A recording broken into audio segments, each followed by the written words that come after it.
Halo teman-teman, selamat datang di channel saya. Pada video kali ini kita masih membahas aturan sinus. Kali ini kita akan membahas mengenai perluasannya. Seperti apa bentuknya nanti kita akan tahu ya.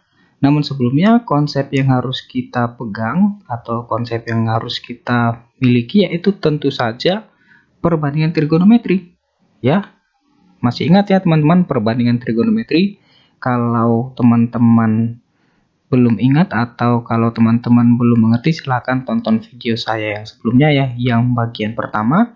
Di sana saya ada menjelaskan sedikit mengenai perbandingan trigonometri. Kemudian begitu juga dengan garis tinggi segitiga. Mengapa kita perlu? Karena yang kita analisis adalah segitiga yang sembarang. Oke, jadi kita butuh garis tinggi segitiga supaya kita bisa menggunakan perbandingan trigonometri ya. Kemudian ada yang dinamakan lingkaran luar segitiga. Nah, inilah yang akan menjadi perluasan dari si aturan sinus itu sendiri. Teman-teman, lingkaran luar segitiga nanti akan kita cari definisinya dari suatu contoh ya. Kemudian nanti saya akan membuat suatu animasi bagaimana cara kita menggambar lingkaran luar segitiga. Kemudian sudut pusat dan sudut keliling ini juga nanti akan kita gunakan. Teman-teman ingat ya, kalau sudut pusat itu besar sudutnya itu adalah 2 kalinya sudut keliling, 2 kalinya besar sudut keliling. Mengapa kita butuh sudut pusat dan sudut keliling? Karena kita nanti akan menggunakan lingkaran luar segitiga sebagai perluasan dari aturan sinus. Oke, kita mulai. Oke, misalkan saya punya segitiga seperti ini, kemudian ada lingkaran yang melalui ketiga titik sudut segitiga ini. Oke, sekali lagi saya punya segitiga, kemudian ada suatu lingkaran yang melalui ketiga titik sudut ini. Nah, inilah yang dinamakan lingkaran luar segitiga, yaitu lingkaran yang melalui ketiga titik sudut segitiga. Dalam artian lain atau dalam kata lain, ketiga titik sudut segitiga ini berada pada keliling lingkaran. Oke, ini adalah pengertian lingkaran luar segitiga. Saya lanjut ke bagian aturan sinus yang sudah kita buktikan ya. Kita punya segitiga ABC, kemudian ada sisi A, sisi B, dan sisi C. Ingat ya, ini adalah ini adalah di depan sudut A itu panjangnya adalah A, kemudian di depan sudut B itu adalah B, dan di depan sudut C panjang sisinya adalah C. Ini sudah disepakati ya. Oke, jadi supaya tidak bingung lagi ke depannya, seperti inilah yang sudah disepakati penamaan sisi-sisinya. Kemudian kita sudah peroleh kemarin bahwa aturan sinus itu berlaku A per sin sudut A sama dengan B per sin sudut B sama dengan C per sin sudut C ya. Ini berlaku untuk setiap segitiga, baik segitiga lancip, siku-siku maupun segitiga yang tumpul. Oke, nanti teman-teman bisa coba ya pembuktiannya melalui segitiga yang lainnya mungkin. Yang siku-siku bisa, kemudian yang tumpul bisa, terserah. Nanti pasti sama akan diperoleh seperti ini.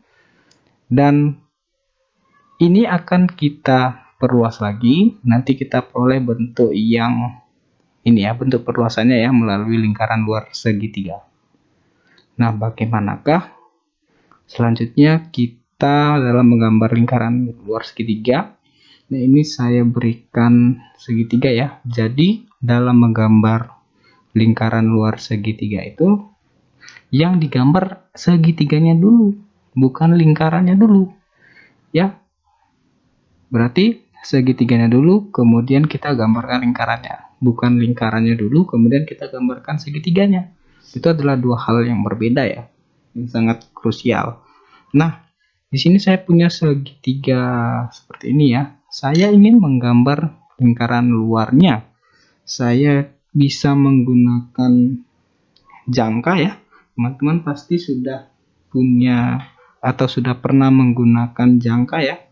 Oke, bagaimana caranya? Misalkan saya ambil dari titik sudut ini. Dari titik sudut ini, Saya ambil panjangnya tertentu ya, terserah teman-teman, tapi nanti dari titik sudut ini juga panjangnya harus sama dengan panjang yang di titik sudut ini, begitu juga dengan yang di titik sudut sebelah sini. Oke. Nah, saya ambil pertama dari titik sudut ini. Misalkan seperti ini. Saya rotasikan sampai di sini, dari atas juga, sehingga ada dua perpotongan. Saya hubungkan dengan satu garis dari atas ke sini, dari bawah ke sini ada dua titik perpotongan. Saya hubungkan sehingga garis perpotongan yang merah dan yang hijau itu akan membentuk suatu lingkaran ya. Jika saya hubungkan titik ini ke titik sudut ini, kemudian saya rotasikan. Sekali lagi, supaya teman-teman tidak bingung, pertama saya rotasikan seperti ini, kemudian dari atas ada dua titik perpotongan, saya hubungkan dengan suatu garis, kemudian dari atas ke luar, dari bawah ke sini ada dua titik perpotongan, saya hubungkan sehingga terbentuklah titik perpotongannya di sini, kemudian saya tarik garis dari titik perpotongannya ini ke titik sudut ini, bisa ke sini, bisa ke titik sudut ini, bisa ke titik sudut ini, sama saja. Kemudian kita rotasikan sehingga terbentuk suatu lingkaran yang melalui ketiga titik sudut segitiga ini. Oke, mungkin teman-teman bisa memperlambat ini ya, animasi ini ya, supaya teman-teman juga bisa mencobanya sendiri. Nanti untuk semua segitiga itu pasti punya lingkaran luar. Nah, silakan teman-teman coba sendiri ya. Oke. Nah, kemudian ini yang menjadi inti dari video ini. Kita akan menemukan perluasan dari aturan sinus. Tadi kita punya segitiga ya, segitiga seperti ini, kemudian lingkaran luarnya adalah ini, dengan titik pusatnya adalah O. Nah, di sini saya namakan dulu besar sudut C itu sebagai gamma ya. Oke. Misalkan besar sudut C itu sebagai gamma. Nah, berarti sudut dari ACB itu apa? ACB itu adalah sudut keliling. Oke. Sekali lagi, ACB itu adalah sudut keliling dengan sudutnya adalah gamma. Sudut keliling itu apa ya? Nah, sudut keliling adalah sudut yang terbentuk dari dua buah tali busur dengan titik sudutnya berada pada lingkaran. Oke. Yaitu apa tadi? Sudut keliling adalah sudut yang terbentuk dari dua buah tali busur AC dan BC dan titik sudutnya berada pada lingkaran. Yang pada lingkaran adalah titik C. Oke, sehingga gamma ini adalah si gamma ini merupakan sudut keliling ya, sudut keliling lingkaran yang menghadap busur AB. Kemudian saya buat garis dari O ke A. Dari O ke A, kemudian dari O ke B. Nah, O ke A itu apa teman-teman? O ke A itu adalah jari-jari. Oke, jari-jari lingkaran. Karena apa? A dan B itu berada pada lingkaran. Berarti OA sama OB itu sama. Sama-sama jari-jari, berarti terbentuklah segitiga sama kaki. Oke. Yang hijau ini ya, yang hijau sama yang biru ini sama, sehingga sudut-sudut di depannya pasti besarnya sama. Yaitu adalah sudut theta. Oke, sudut-sudut di depannya sama, theta dan theta. Nah, perhatikan lagi, sudut AOB itu apa? Nah, sudut AOB ini kan berarti sudut pusat ya. Karena apa? Karena sudutnya terbentuk dari dua buah jari-jari dan titik sudutnya berada pada titik pusat lingkaran. Oke, sekali lagi, titik pusat lingkaran itu apa? Yaitu sudut pusat lingkaran itu apa? Sudut yang terbentuk dari dua buah jari-jari, di mana titik sudutnya adalah titik pusat lingkaran. Oke. Oke, berarti sudut pusatnya yang mana? Sudut pusatnya adalah yang ini, yang AOB menghadap busur AB. Oke. Nah, karena sudut pusat sama dengan 2 kali sudut keliling dan sudut kelilingnya adalah gamma, maka besar sudut AOB adalah 2 gamma. Oke, 2 gamma ya. Nah, sampai sini saya gambar lagi garis tinggi segitiga AOB dari titik sudut O. Saya buat garis tingginya. Garis tinggi itu adalah OD, sehingga tegak lurus dengan AB ya, sisi AB. Oke, tegak lurus seperti ini. Kemudian kita perhatikan di sini ada sudut theta. Kemudian di sini 90 derajat. Di sini ada theta. Di sini 90 derajat, berarti sudut yang lainnya adalah pasti sama ya. Karena besar sudut di dalam segitiga itu adalah 180 derajat. Mau nggak mau, gamma ini harus dibagi menjadi 2. Berarti AOD itu gamma. BOD itu besar sudutnya adalah gamma. Oke. Jadi yang awalnya besar sudut AOB itu adalah 2 gamma. Karena saya tarik garis tinggi OD. Karena di sini 90. Di sini juga ada 90. Di sini ada theta. Di sini ada theta, maka sisanya pasti sama ya. Nah, karena di sini tadi 2 gamma, maka otomatis gamma itu dibagi menjadi 2. Berarti di sini ada gamma, di sini juga ada gamma.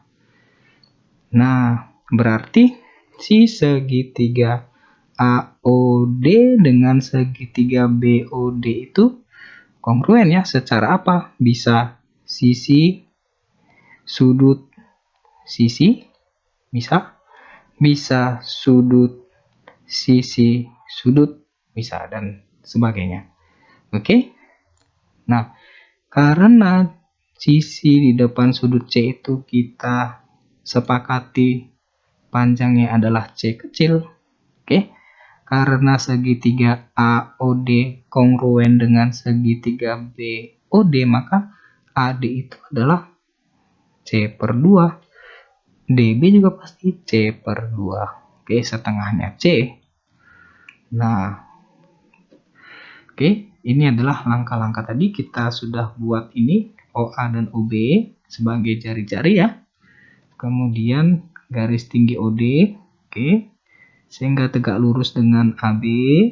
Nah, segitiga AOD kongruen ya. AOD itu kongruen dengan BOD, karena ini saya pakai sudut sisi sudut ya dari sini.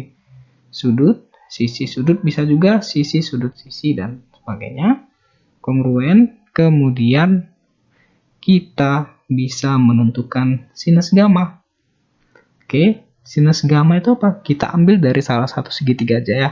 Misalkan dari segitiga AOD. Sinus gamma itu apa? Depan C per 2 dibagi R. C per 2 depan dibagi miringnya adalah jari-jari atau R. Oke, C per 2 dibagi R sama aja dengan C per 2R ya. Nah, kita ubah lagi bentuknya menjadi C dibagi sin gamma sama dengan 2R atau 2 dikali jari-jari. Nah, kemudian karena gamma itu adalah besar sudut C, maka saya bisa tuliskan seperti ini. C per sin sudut C sama dengan 2R atau 2 dikali jari-jari ya. Nah, yang terakhir, karena kita kemarin sudah membuktikan untuk semua segitiga ya berlaku aturan sinus ini, A per sin sudut A sama dengan B per sin sudut B sama dengan C per sin sudut C.